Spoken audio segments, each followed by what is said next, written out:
Hey everyone, welcome back to Garnock Reviews. Today we're looking at the Back Cove 390 that was on offer at the Fort Lauderdale Boat Show in October of last year. If you were to go back till the 1990s, something like that, I guarantee you this boat would be fitted with twin diesel inboards. Instead, this one is powered by triple 400 horsepower Mercury Verado Outboards. Wide open throttle, you're looking at speeds of around 50 miles per hour. At cruise, they recommend 5,000 RPM, and that gives you around 39 miles per hour, and that has a range of 325 nautical miles. But if you were to cut this back, say you were doing something like the Great Loop, at 1,500 RPM, you're looking at around 7 knots and somewhere in the region of 600 nautical miles. As we move into the aft cockpit, I love the fact that this is accessible from both the port and starboard side. And the windows you see here with a black outline, they actually fold, and that way it opens it up so that you can have this as an open space. And as you see from the sticker, this is capable of coming with the Seakeeper gyroscopic stabilizer system, and that will help eliminate any boat roll that this may have.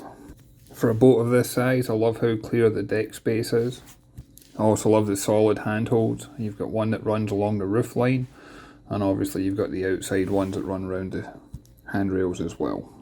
There's plenty of space up front if you want to sit out here. You might want to lay out here, and there's also space up here if you wanted to do some fishing. And at the bow we've got the electric windlass. This can be operated from the bow itself or from the helm position inside.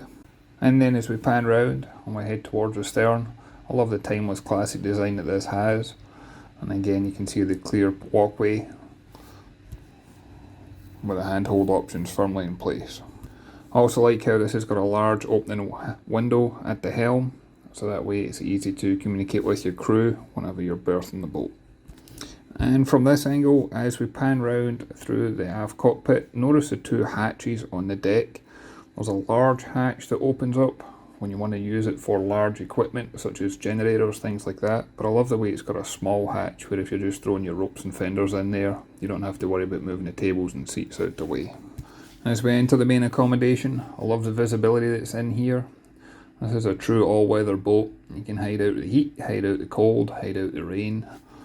You got the galley to starboard. You can see we've got the two electric stovetop. You got the microwave convection oven. And there's one detail on here I really want to highlight, and that is the sound level at the helm is 73 decibels. That number didn't mean anything to me, so whenever you look that number up, at cruising speed with 1200 horsepower behind you at 30 knots, the helm is quieter than a vacuum cleaner. It's one of the main advantages of switching over to the outboards rather than having a diesel inboards. And to port we have the saloon area with a cockpit table here as well. There's actually a fridge underneath this as you walk in the main door. There's also storage compartments under here. And I love how close this is to the helm for when you're cruising with family and friends on board. This is designed for all weather, and I love that you've got the handholds down the centre line of the roof, so as if you are in rough weather you've something to hold on to. So move closer to the helm, you see we've got opening hatches overhead. The centre window opens for additional air and ventilation. We've got two very comfortable helm chairs. And this particular model is equipped to a very high standard, including bow thruster, it's joystick operated, GPS, chart plotter, radar, you have AIS, VHF, as well as a full engine instrumentation. And I love how clean and professional the installation is. Gives the yacht that high-end feel. And I also want to point out that underneath the helm seat there's additional storage, but there's actually another fridge in here as well. And as we move down below, you've got a lower saloon area on the port hand side. This again has a little table in front. And as we pan round and head towards underneath the main saloon area, you'll see we've got the guest accommodation. You've got two single berths here.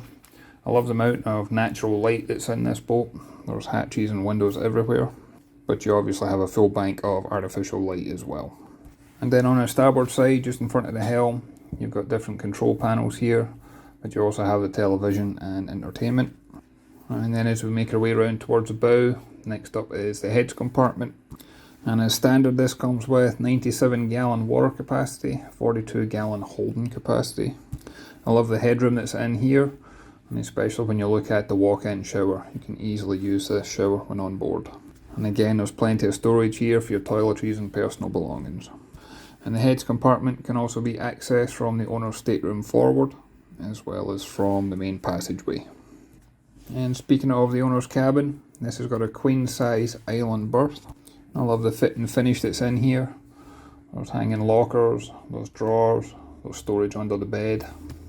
You see we've got television mounted on the wall. There's opening hatches to each side, but there's also opening hatches up above. And you also have overhead lights at the pillow top. As we make our way back through this boat, I just want to highlight the different finishing touches it's been throughout. This would be a great boat for a day trip, for a weekend, for an extended cruise, or you could even tackle the Great Loop. Especially considering she's got an air draft of just over 12 foot. You don't have to worry about the same height restrictions as other boats may face. Love to hear your thoughts and comments on this one. I appreciate you taking time to watch the video. I appreciate Back Cove allowing us on board to take a look, and I look forward to catching you on the next one. Thanks everyone.